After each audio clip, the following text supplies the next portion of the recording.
जियो politics में cease fire कभी इख्तिताम नहीं होता, ये एक दरवाजा होता है और ये दरवाजा कहाँ ले जाता है, हिफाजत की तरफ या किसी गहरे जाल की तरफ। ये कि जंग दरअसल सियासत का तसलसल है, सिर्फ तरीका बदल जाता है। एक रोमन एम्पायर जब अमन का मुआहिदा पेश करती थी तो इसके साथ ऐसी शराइत रखती थी जो मुखालिफ की ताकत को जड़ से खत्म कर देती थी। जब भी कोई ताकतवर फरीक अचानक अमन की बात करे तो असल सवाल यही होता है कि वो इस वक्फे से क्या हासिल करना चाहता है, क्योंकि बाज़ औक़ात बंदूक सिर्फ सर से हटाकर गले पर रख दी जाती है और खेल वहीं से जारी रहता है। इन्होंने कि ईरान की क़यादत बारहा इशारा दे रही है, इल्म को बमबारी से खत्म नहीं किया जा सकता। आप तनसीबात को तबाह कर सकते हैं मगर साइंसदानों, इंजीनियर्स और दहाइयों पर मुहित तजर्बे को खत्म नहीं कर सकते। अगर क्या हर अमन वाकई अमन होता है या कभी ये एक नया जाल भी हो सकता है? जब ताकतवर खुद जंग रोकने की बात करे तो क्या वो वाकई रुकना चाहता है?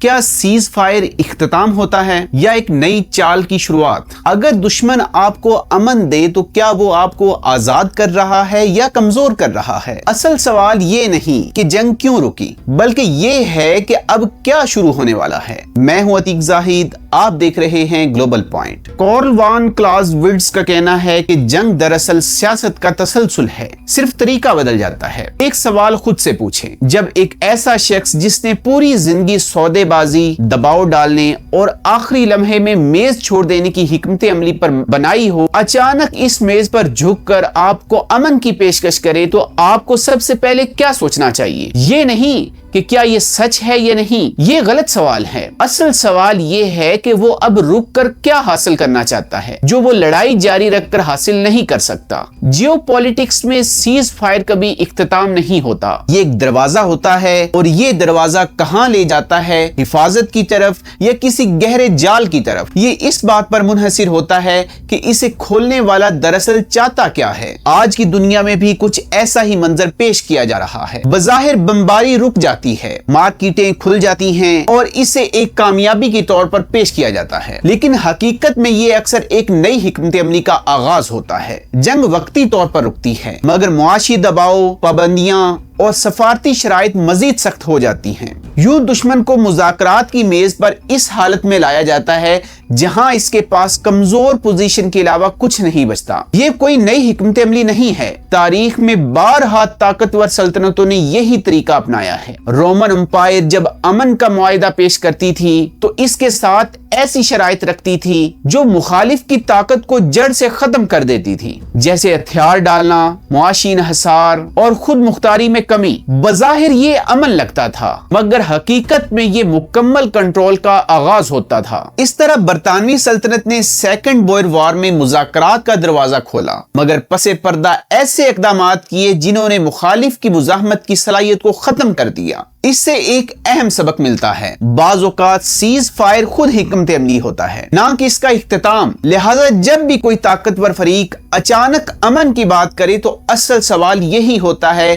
कि वो इस वक्फे से क्या हासिल करना चाहता है, क्योंकि बाज़ औक़ात बंदूक सिर्फ सर से हटाकर गले पर रख दी जाती है और खेल वहीं से जारी रहता है। इन्होंने इसराइली इंफ्रास्ट्रक्चर को ऐसे तरीके से निशाना बनाया जिसकी तफसीलात खुद इसराइल ने अवाम से बड़ी हद तक छुपा कर रखी हैं। कतर में एक एयरबेस जहां अमेरिकन अफवाज मौजूद थी को भी निशाना बनाया गया मगर कोई जानी नुकसान नहीं हुआ। ये या तो ईरान की गैर मामूली एहतियात थी या गैर मामूली दुरुस्तगी, और दोनों सूरतें अमेरिकन दिफाई नजरिए के लिए तसल्ली बख्श नहीं हैं। इसके बाद एक अहम मोड़ आया। राब्ता तेहरान ने नहीं बल्कि वाशिंगटन ने किया। सालसी के लिए कतर और पाकिस्तान को इस्तेमाल किया गया और सीज फायर का लफ्ज भी सबसे पहले वाशिंगटन की तरफ से आया। मिडल ईस्ट की सड़कों की सियासत अवामी बयानिए में इस तरतीब का एक खास मतलब होता है, वो ये कि सुपर पावर ने खुद वक्फा मांगा है जबकि ईरान इस वक्त तक दबाव बरकरार रखता रहा जब तक इसे रोकने की दरखास्त नहीं की गई। चाहे जमीनी हकीकत कुछ भी हो, एक मुख्तलिफ किस्म की ताकत को जाहिर करती है, बर्दाश्त की ताकत, दबाव सहने की सलाहियत اور پہلے نہ جھکنے کا حوصلہ، یہی وہ چیز ہے جسے ایران کے حکمران ہمیشہ سمجھتے رہے ہیں کہ امریکہ تباہی پھیلانے کی غیر معمولی صلاحیت رکھتا ہے، مگر وقت کے ساتھ ساتھ اس تباہی کی سیاسی قیمت برداشت نہیں کر پاتا۔ امریکن معاشرہ جس کی توجہ مختصر دورانیے کی خبروں اور انتخابی چکروں میں بندی ہوتی ہے، بالآخر ایک ایگزٹ چاہتا ہے، اور جو فریق اس خروج کے وقت شرائط کو کنٹرول کرے وہی اصل نتیجہ طے کرتا ہے، چاہے میدان میں نقصان کتنا ہی کیوں نہ ہوا ہو۔ ایران کی حکمت عملی کو کمزوری یا نااہلی نہیں سمجھا جاتا، بلکہ ایک طویل مدتی سوچ کے طور پر دیکھا جاتا ہے۔ ایک ایسی ریاست جس نے ایران عراق وار میں 8 سال تک شدید نقصان اٹھا کر بھی ہتھیار نہیں ڈالے، اور جس نے خطے میں امریکن مداخلت، افغانستان، عراق، شام اور لیبیا کے نتائج کو اپنے حق میں بدلتے دیکھا۔ ایران قلیل مدتی نہیں بلکہ صدیوں کے پیمانے پر سوچتا ہے۔ اس نقطہ نظر سے دیکھا جائے تو چند ہفتوں کی بمباری اور اس کے بعد سپر پاور کی طرف سے سیز فائر کی پیشکش شکست نہیں بلکہ ایک ڈیٹا پوائنٹ ہے، ایک ایسا اشارہ کہ امریکہ شدید نقصان پہنچا سکتا ہے مگر ہمیشہ جنگ کو آخری حد تک نہیں لے جاتا۔ اسی تناظر میں اب ڈونلڈ ٹرمپ ایک بڑے معاہدے کی پیشکش کر رہے ہیں، جیسا کہ ان کے ساتھی اسے گرینڈ بارگین کہتے ہیں، جس میں جوہری ہتھیاروں سے ڈسکلیمر کے بدلے ایران کی معاشی بحالی کی بات کی جا رہی ہے۔ یہ پیشکش بظاہر بہت پرکشش لگتی ہے، یہ ایک بڑے وی ان کی طرح محسوس ہوتی ہے، مگر اصل سوال یہ ہے